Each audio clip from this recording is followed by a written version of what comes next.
Passado, então, essa primeira etapa, né, que é o posicionamento estratégico, nós vamos entrar para a segunda, que é a identificação da melhor oportunidade e também da avaliação estratégica. Eu até escolhi falar dessas duas atividades juntas porque elas são, né, complementares uma à outra, tá certo? Veja bem, né, o que são essas duas atividades? Por incrível que pareça, a sua capacidade de dizer sim, vai existir uma possibilidade de dizer sim ou não para algumas prospecções que vão existir, certo? Caralho, vou ter que falar não para algumas obras? Vai. Por incrível que pareça, você vai ter que falar não para algumas possibilidades. Eu tenho certeza que alguns clientes falariam exatamente isso aqui para você. Certeza. Algumas prospecções podem não ser... talvez não tenha sido claro. Se eu trouxer alguns clientes aqui dentro, né, eles falaram a mesma coisa. Talvez eles teriam dito não para algumas propostas. Sabe por quê? Algumas prospecções não podem ser saudáveis, não são saudáveis para a sua empresa. Coisa que nós vamos discutir sobre esse assunto um pouco depois, tá? Vejo duas formas muito comuns no mercado. Falar não para as prospecções estão fora do seu nicho de atuação. Essa é a primeira. Falar não para as prospecções estão fora do seu nicho de mercado. E a segunda, falar não para as prospecções dentro do seu nicho de mercado. Pô, meio lógico isso, né? Claro, mas vamos quebrar. Em relação à primeira, entenda o seguinte, a seguinte premissa, que eu já falei para você agora mais cedo. Eu quero que você se faça as seguintes perguntas antes de sair atropelando as coisas. Embora seja uma prospecção fora do seu nicho de atuação, vamos lá, primeira pergunta. Embora seja uma prospecção fora do seu nicho de atuação, esse é um contrato promissor? Esse mercado é um mercado promissor? Outra pergunta. Esse é um cliente estratégico? Ele vai me trazer benefícios em termos de novos contratos ou expertise nesse novo nicho de mercado? Quais são os meus diferenciais competitivos para eu atuar nesse mercado? E as outras empresas que são desse nicho de mercado? Você conhece elas? Quais são os pontos fracos da minha empresa para atuar nesse mercado? Quais são os meus concorrentes desse mercado e nesse projeto em específico que eu estou concorrendo? Outra pergunta. Minha equipe está preparada para atuar na elaboração dessa proposta e orçamento? Será que tem expertise para isso? O contrato, esse contrato é um contrato saudável? Vou te explicar o que é contrato saudável ainda. Minha equipe lá de campo, da operação, lá em campo, tem capacidade de operar no mercado, em específico também, talvez nesse projeto? Caso não tenha, né? Você tem algum fornecedor estratégico já desenvolvido para me apoiar nesse mercado? Outra pergunta. Qual o prazo para execução dessa obra, desse contrato específico? Vamos lá. Dado as condições que o cliente propõe e o fluxo de caixa desse projeto, né? Isso é saudável para a sua empresa? Minha empresa tem esse fluxo disponível para atuar nesse novo mercado? E aí, quase fechando, qual o resultado econômico esperado para atuar nesse projeto? E qual o resultado econômico na atuação deste nicho de mercado? Cara, é muita pergunta, mas você já se perguntou isso? Antes de sair atropelando e pegando várias outras coisas? Então, dentro de outras avaliações possíveis, essas são as perguntas básicas que você deve se fazer antes de sair ali vomitando o projeto para sua equipe de orçamentos. Entendeu? Isso é fazer uma avaliação estratégica antes de sair desdobrando as coisas para sua equipe. Chegou um orçamento, sai jogando lá, o cara nem sabe do que se trata. Não é assim. Não é simplesmente pegar e sair orçando, não é assim. Para mostrar isso, né, de forma bem clara para você, eu fiz um trabalho, quero trazer um trabalho extremamente prático que um diretor de empresa tem que fazer antes de tomar uma decisão, né, uma decisão dessa, uma decisão concisa. Para isso, eu quero que você faça download do arquivo anexo, né, que se chama Prospecção em Novos Mercados. Agora, só que eu vou precisar, né, de ajuda de um computador, porque São 3 arquivos, né? Aliás, embora seja um arquivo, são 3 abas que vocês vão ter que analisar junto comigo, ok? Então, faça download no arquivo e aí eu vou posicionar minha mesa aqui em meu computador para a gente fazer esse exercício, beleza? Me vendo agora sentado aqui no computador, é assim que funcionam as coisas no mercado, tá? Então, você vai ver aí que são 4 abas que eu deixei numa planilha, depois, claro, mais bonita aí para você entender, tá bem mais organizada do que tá aqui para mim agora. Mas entenda o seguinte, ó, eu coloquei uma situação aqui, ó. Suponha que uma empresa que atua no setor privado, na construção de prédios, no modelo Minha Casa Minha Vida, aqueles prédios Minha Casa Minha Vida de até 4 pavimentos em alvenaria estrutural, tá? Bem convencional isso. E dentro do seu ciclo de amizade, que é pessoalzinho que toma uma cervejinha, pessoalzinho que toma um chá, não sei se você gosta de cerveja ou não, né? Um amigo te indica para construir um pequeno galpão de distribuição logística, né? O famoso CD, né? Para uma indústria cervejeira, que é muito comum no mercado hoje, tá? Até as pequenas cidades já tem desse mercado aí de galpões logísticos para distribuição de bebidas, tá? Quais são os detalhes, então, desse exemplo que eu estou colocando? Para a construção desse galpão, né, que foi indicado para você de um outro nicho de mercado poder fazer. Vamos lá? Quais seria? Ó, pré-moldado, né, seria um galpão pré-moldado com estrutura metálica, com sistemas de proteção contra combate a incêndio, né, sistemas de proteção, né, de combate a incêndio, tipo sprinkler, ok? E redes enterradas, né, redes de PAD, né, para líquidos especiais. Tempo de obra seria de execução desse projeto 4 meses. A fundação tipo estaca pré-moldada a fundação era tipo estaca pré-moldada em concreto. Obra com 15 mil metros quadrados de construção, né, 9 mil metros quadrados de construção substancial. Sinal, né, quais seriam as condições de pagamento do cliente, tá? Teria um sinal, entrada de 10%, que recebe em 60 dias, e isso acontece no mercado, você recebe um sinal, entrada para 60 dias. E medição mensal e pagamento a cada 90 dias. Claro, cara, eu regacei aqui, tá? Você recebe um sinal, que é uma entrada em 60 dias, medição mensal, mas só paga depois de 90 dias, né? Você faz a medição, mais 60 dias para receber, né? Você faz a medição no final do mês, mais 60. Tem noção que bagaço que é isso? Eu já vivenciei uma situação igualzinha a essa. Isso existe, tá? Retenção de 5% para cada medição e contratos com várias penalidades em relação ao atraso. Sabe por quê? Essas empresas geralmente trabalham com o conceito de lucro cessante, né? Uma vez que você atrasa a distribuição de bebidas, eles atrasam, faz um efeito cascata com os fornecedores, que deixam de vender, deixa de distribuir, que deixa de vender, que deixa de lucrar. Então, trabalham sempre nesse conceito. Então, vamos fazer aquele exercício das perguntas em relação a esse cenário. Você, dono de uma construtora que faz prédios, recebe uma carta convite para participar de um processo dessa concorrência. Quais seriam as perguntas, então, e as respostas, né, que coloquei para esse exercício para você fazer junto conosco? Vamos lá, prospecção, né, uma tabela, já vai ficar para você aí. Mercado cervejeiro, a marca da cerveja chama 7-1, né, uma cerveja amarga. É um projeto de um centro de distribuição, é o engenheiro Onir, achei um nome legal, vou colocar engenheiro Onir, data 1/10/2018, e a situação ficou indeferido. Quais seriam as perguntas, então? Esse mercado cervejeiro tem um mercado promissor?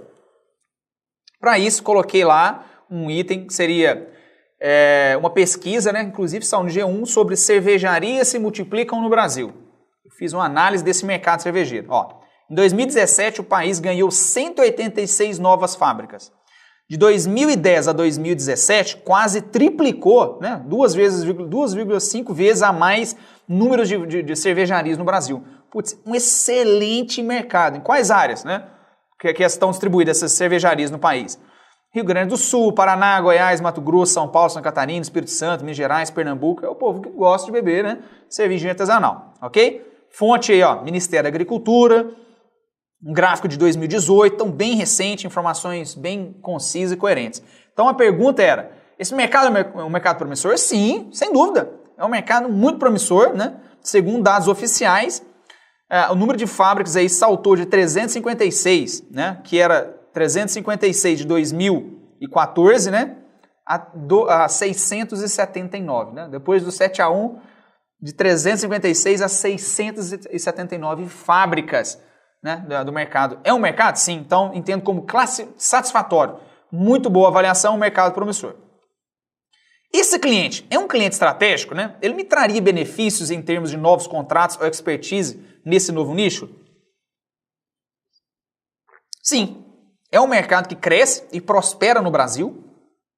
Esse cliente, por exemplo, teria uma possibilidade de construção de novos CDs sem distribuição nas cidades da região. Então é um fato que eu estou colocando para você que esse cliente está investindo na região, né, de uma cidade aí de 50, 100 mil habitantes e que também faria novos investimentos em cidades próximas, ou seja, você teria novas condições de construção de outros galpões junto a ele. Tudo bem?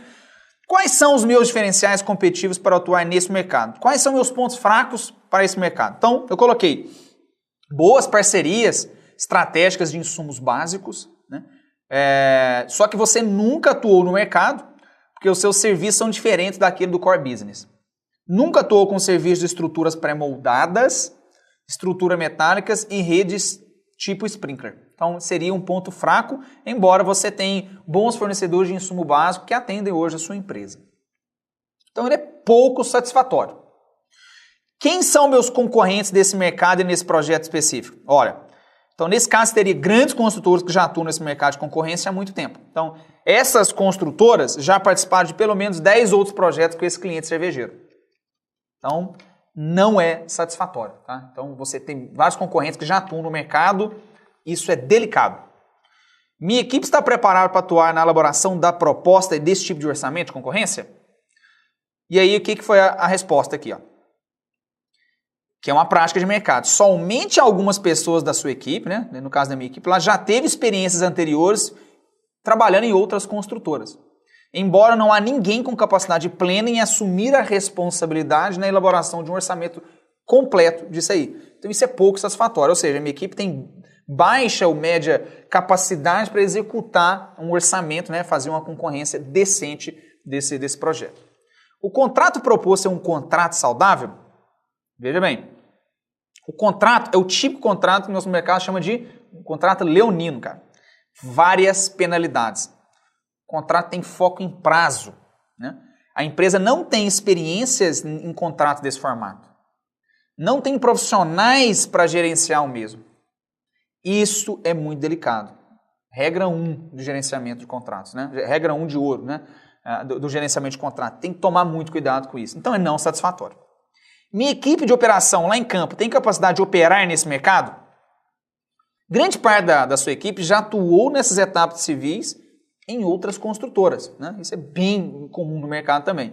Porém, não tem expertise em gerenciamento de fornecedores de pré-moldados, estrutura metálica ou serviço de sprinkler. É pouco satisfatório, mas é uma prática de mercado, ok? Embora aí, quando você vai migrar para um outro mercado, naturalmente sua equipe não está preparada para aquilo. Então você tem que fazer o que nós já falamos para a preparação de profissionais para o engajamento de novos projetos, novos desafios. Caso não tenha, tem algum fornecedor estratégico já desenvolvido para apoiar nesse mercado? Então o que era a resposta? Né? Somente possui fornecedor estratégico para insumos básicos. Tem, que eu chamei de ligeira aproximação para o mercado de estrutura metálica devido a algumas coberturas que a empresa já atuou. Pouquíssimo satisfatório, tá?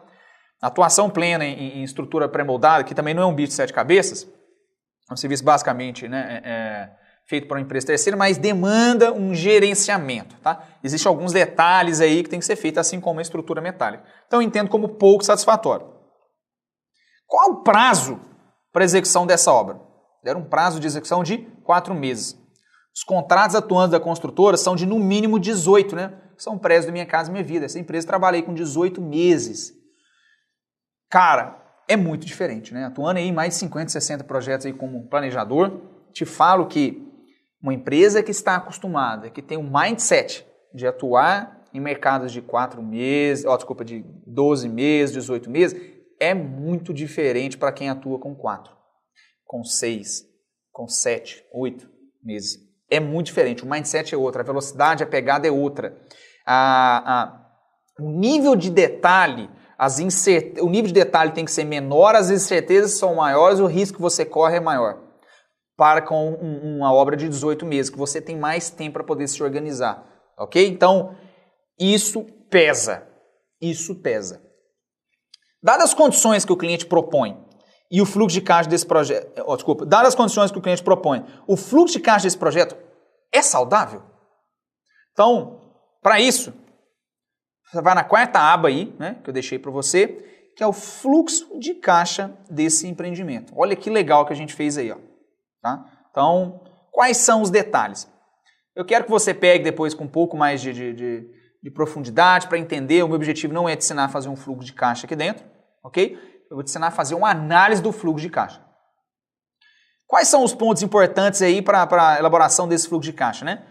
A obra tem 9 mil metros quadrados de construção, as condições de pagamento pelo cliente, né? A retenção de 5% do pagamento, e esse pagamento só após 6 meses do término da obra. E aí, com essas informações, você começa a ter um pouco mais de sensibilidade de onde você está pisando, né? Quais são os ovos que você está pisando. Então, estimativa de preço. Então, qual que é o trabalho? Eu já estou te dando indicador. Um galpão desse aí custa, em média, para a construção, R$ 1.650 o metro quadrado de construção. Vezes 9 mil, eu estou falando que essa obra teria aí um investimento pelo cliente de R$ 14.850.000. Qual o resultado esperado para esse mercado? Pasme, fique doido comigo. 6%. Quem ganha, ganha 6%, 7%, 5%, 2%, 4%. Ninguém ganha 15%, ninguém ganha 20%. Não existe isso, tá? Mercado muitíssimo competitivo. Muitíssimo competitivo. Qual que era o resultado esperado da empresa, então? R$ 891.000, por exemplo, tá? Qual a retenção para esse número aqui? De 742 mil, que era os 5% que eu havia falado. Tudo bem? Então, como ficou o comportamento do gráfico? Veja bem comigo aí, faça essa análise, né? Fica com ela aí.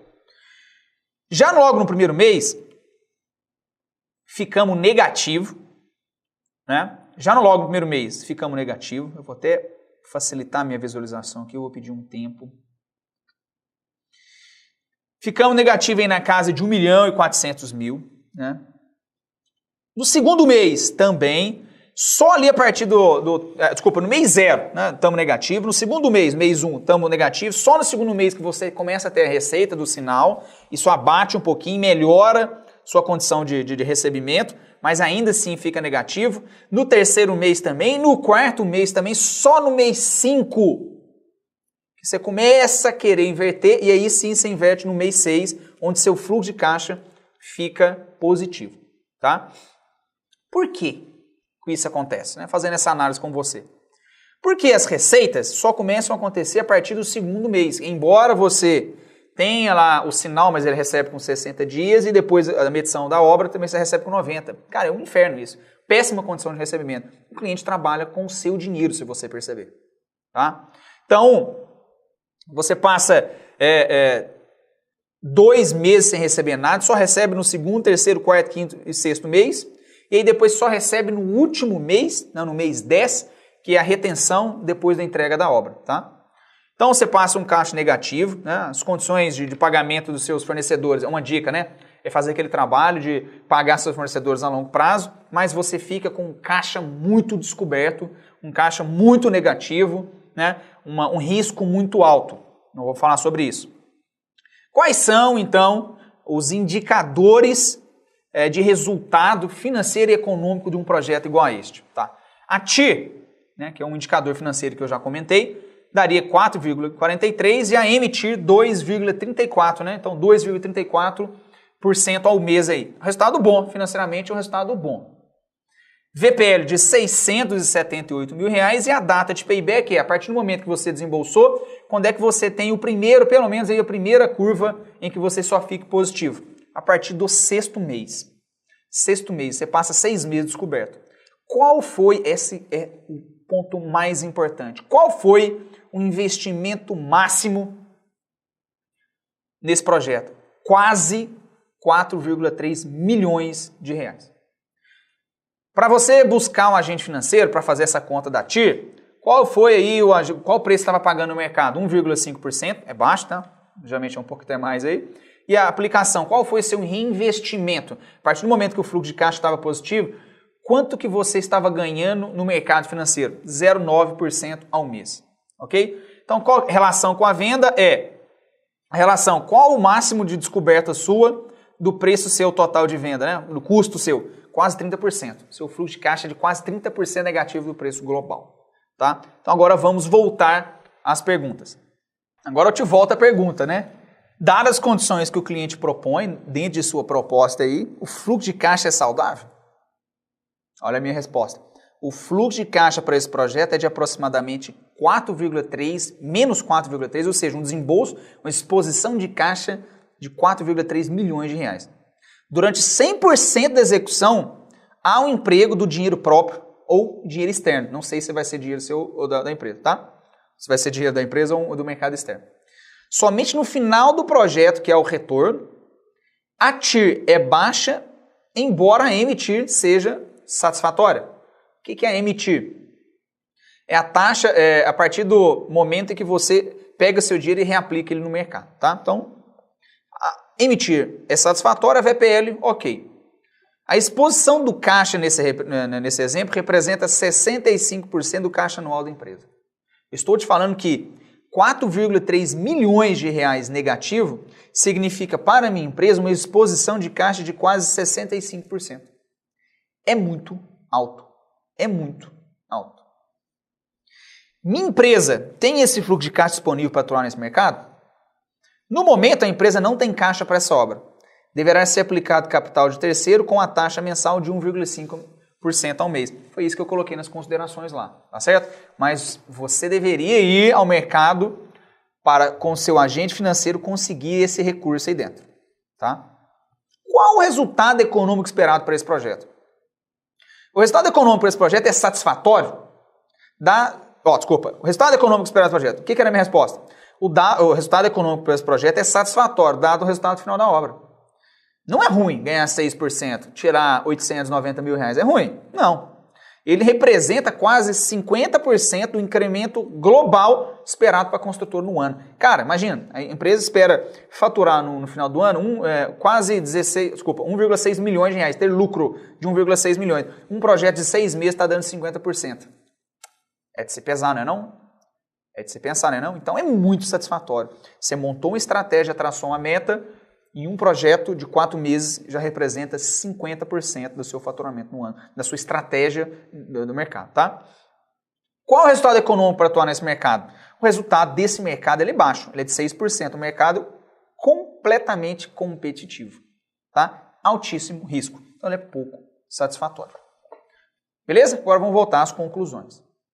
Ó, voltei aqui para minha mágica aqui, tá? Bora. Cara, é muito legal esse tipo de exercício, é assim que você tem que fazer. Mas para que serve fazer um exercício tão legal igual esse aí? Qual que seria a minha tomada de decisão para esse mercado? Eu, sendo diretor, responsável, gestor, notoriamente eu falaria não. Por 2 motivos. Claro, se pergunte primeiro, você tomaria essa decisão? Pause o vídeo e pense.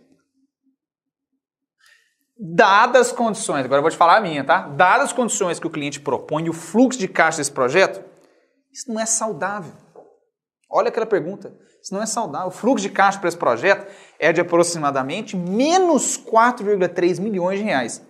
Cara, durante 100% da execução da obra, há emprego do dinheiro próprio ou do mercado externo. Somente no final do projeto há retorno. TIR baixa, emitir satisfatória, VPL ok. A exposição de caixa desse exemplo representa 65% anual da empresa. Cara, regra de ouro número 5. Má gestão do fluxo de caixa quebra a empresa. Má gestão do fluxo de caixa quebra a empresa. Você tem noção com a exposição de caixa que representa 65% do caixa global da empresa? Cara, isso é muito alto. A empresa tem que se articular, essa é a palavra, tem que se articular muito junto a agentes financeiros, né, e para banco, né, parceiros, sei lá, ao ponto de conseguir esse recurso. E além disso, fatalmente expor a empresa em um mercado muito competitivo. E minha segunda avaliação olha a pergunta, o contrato proposto é um contrato saudável para a empresa? A resposta minha era, o contrato é o tipo de contrato cujo mercado chama até de leonino. várias penalidades, foco em prazo. A empresa não tem experiência em contratos desse formato, né? A empresa não tem profissionais para gerenciamento disso aí. Uma empresa que não está apta a fazer uma gestão contratual de um contrato grande, 15 milhões, junto a um cliente, ela corre altíssimo risco na gestão de um negócio. Quando eu falo assim um contrato leonino, né, tem muita multa contratual, muito amarrado, né, incluindo as multas, lógica, pelo atraso da entrega. E que considera aquilo que eu te falei, lucro cessante, que é muito risco para a empresa. Ainda mais que a empresa não está acostumada a fazer obras industriais do famoso tiro curto, tá? Fazer uma obrinha de 4 meses. E é assim que esse mercado funciona. 4 meses, galpão, 4 meses. Ou seja, por essas duas principais avaliações, contrato e fluxo de caixa, e pelos poucos benefícios, né, de contrapartida que esse projeto me apresenta, eu vi como grandes possibilidades entrar no mercado e principalmente ter um resultado muito bom, eu, né, descartaria e nem apresentaria uma proposta final, né, em questão de orçamento. Aliás, não apresentaria para minha equipe de orçamentos. Claro que essa é a minha opinião, e que cada situação é uma situação. Às vezes a empresa tem que se arriscar mais para poder crescer.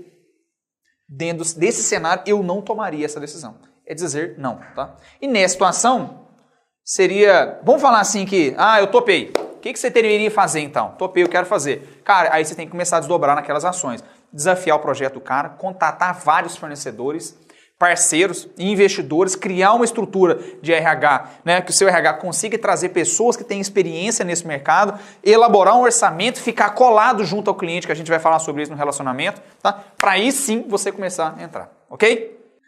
Só para eu acrescentar, tá?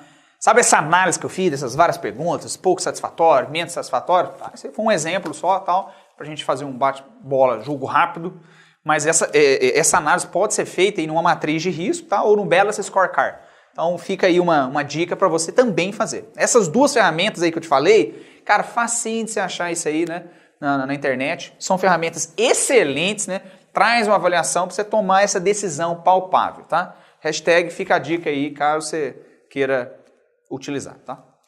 Move on. Vamos seguindo em frente, né? Qual seria, então, o exercício que você deve fazer no caso das prospecção no seu mercado atuante? Eu vou atuar no mesmo mercado. Cara, posso te falar? É o mesmo. Só tem algumas perguntas ali que naturalmente não faz nem sentido você se perguntar, mas já tem outras que são essenciais. São importantíssimas, né? Do fluxo de caixa, enfim. Não tem segredo. O importante é fazer essas perguntas e analisar, principalmente, contrato, fluxo de caixa, capital empregado da sua empresa. As empresas esquecem disso. Contrato, fluxo de caixa, capital, resultado econômico, não adianta trabalhar não ter resultado, tá? Prazo de execução da obra. Cara, e fazer esse exercício. E o mais importante, ser sábio, ter tranquilidade na tomada de decisão. Fica sempre do lado de um cabeça branca aí, que é uma beleza para você te ajudar para tomar esse tipo de decisões, tá? Daí, você parte, então, para essa etapa do go or no go. A etapa da eliminatória, dos playoffs. O que é isso? Uma vez que você partir para o go, aí, meu caro, você tem que aprofundar no projeto. Você e sua empresa estarão trazendo um investimento, vocês vão fazer um investimento em tempo e recurso. E essa etapa que nós vamos fazer daqui a pouco, tá? No entanto, a partir do momento que você fala, né? A partir do momento em que você concluir que irá declinar a carta convite, essa prospecção, você tem aqui uma grande missão a ser feita. Dar o feedback para o cliente, decentemente, tá? Você tem que ir lá, de forma nenhuma, jamais, você pode deixar de agradecer a oportunidade de participar. Tá? E se posicionar também, é claro. Né? É importante você mostrar franqueza e não fraqueza. Você tem que ser franco com o seu cliente, tá? Você pode falar para o amigão, olha, vai lá, bate na porta dele, Nós fizemos uma análise aqui com a equipe da minha empresa e infelizmente teremos que declinar essa oportunidade, né? Hoje nós estamos engajados em outros projetos e não poderíamos dar a devida atenção, né, a dedicação necessária que o seu projeto merece. De toda forma, eu vou deixar aqui deixar as portas abertas da minha empresa, né, para uma nova cotação num futuro breve. Certo? Grato, Murilo Barbosa. Bonita essa frase, né, cara? Ficou boa. Mas é isso, tá? Brincadeiras à parte, esse é o conceito, de agradecer o cliente, mostrar, deixar portas abertas aí, né, que nem sempre você está apto a fazer um trabalho desse. Claro, você tem dinheiro no fluxo, você tem dinheiro no caixa, quer arriscar novos negócios, parte para dentro, né?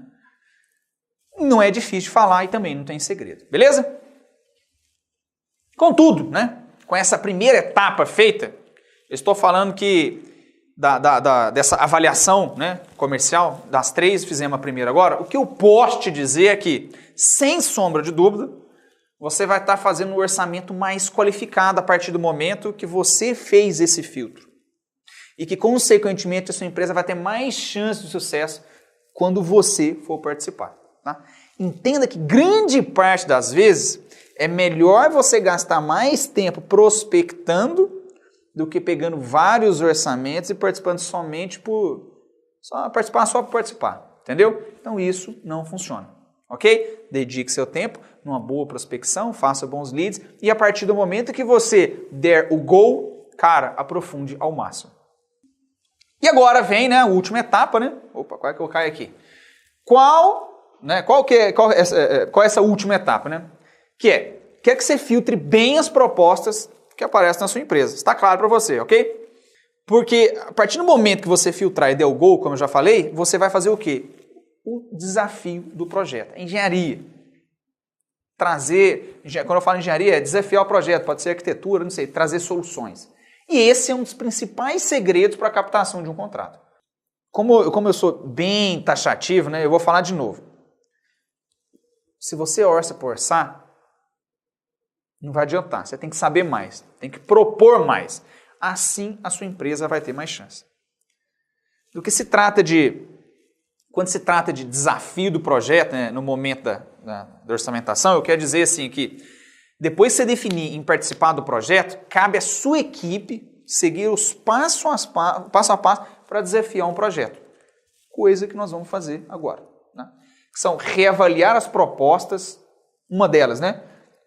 Que seria, dentro de todas as propostas, estou falando em reavaliar as condições técnicas com os clientes, tá? Avaliar com eles também as possibilidades de propor novas soluções técnicas. Talvez não tenha sido claro. Quais são, então, né, quando se trata de desafio? O que você tem que fazer? Então, propor novas soluções técnicas, discutir com o cliente, né? Fazer novas propostas de engenharia, trazer novas especificações de materiais, por exemplo, trazer melhores condições, trazer melhores materiais ou materiais que possam ter uma vida útil melhor. Legal isso, hein? Trazer materiais que tenham uma vida útil melhor, investimento mais no começo, mas no longo prazo esse material vai te dar mais resultado. Tá? É fazer uma proposta de viabilidade técnica para equipamento, para estrutura, soluções de fachada, de brise, de marquise, sei lá, né? Tem tantas outras possibilidades de engenharia. O que é importante é você expor para o seu cliente, né? Deixar claro que você quer trazer novas soluções para trazer bons resultados para ele, porque a sua equipe de engenharia está fazendo isso. Propor soluções para que o investimento inicial dele, né? Pode ser que no começo ele tenha um desembolso inicial maior, mas que para o tempo útil e para a eficiência do empreendimento dele, ele vai ter um ganho de médio a longo prazo. Isso que falta. Esse olhar no OPEX. Tá? Sair só do CAPEX e ir para o OPEX. Existem outras possibilidades, né? Tais como pedir para ele possibilidade de desafiar o projeto, né? Junto ao projetista dele, junto ao arquiteto dele, logicamente, né, para trazer ganhos mútuos, né, nesse contrato. Tá? Outro ponto extremamente importante é trazer o desafio do projeto interno à sua empresa. Isso é lógico, né? Isso quer dizer que fazer aquele trabalho da gestão de ouro. trazer a equipe sua de campo, trazer a equipe sua de suprimentos junto da mesa para iniciar um processo de estudo do projeto do cliente em termos de execução, em termos de parceiro, dos parceiros estratégicos, né?